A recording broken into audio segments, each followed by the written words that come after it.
நம்ம பேஜ்ல most requested video வீட்டு மிளகாத்தூள் சொல்றீங்க, அது ரெசிபியை தான் கொஞ்சம் காட்டுங்களேன்னு கேட்டுட்டு இருந்தாங்க. எப்படி செய்யறதுன்னு சச்சா எப்படி அரைக்கிறதுன்னு பார்க்கலாமா? 3 கிலோ போல தனியா குண்டு மிளகா ரெண்டுமே ஈக்குவல் குவான்டிட்டி.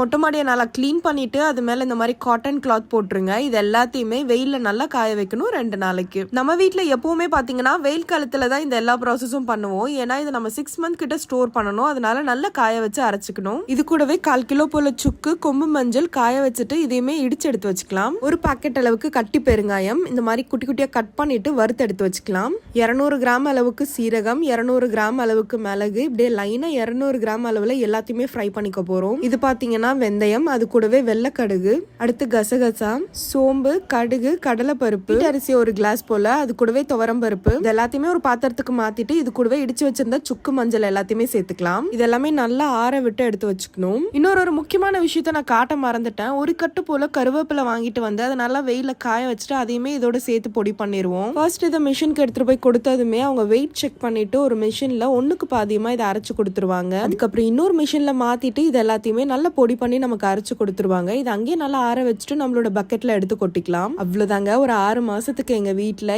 எல்லா குழம்பு எல்லா பொரியலுமே கம்பல்சரி இந்த ஒரு பொடி மட்டும் தான் இருக்கும். கடையில வாங்குற பொடியெல்லாம் வேணாம்னு நினைச்சீங்கன்னா கண்டிப்பா நீங்களுமே இந்த மாதிரி அரைச்சு எடுத்து வச்சுக்கோங்க. கண்டிப்பா ட்ரை பண்ணுங்க. மறக்காம நம்ம சேனலை சப்ஸ்கிரைப் பண்ணிக்கோங்க. பாய்.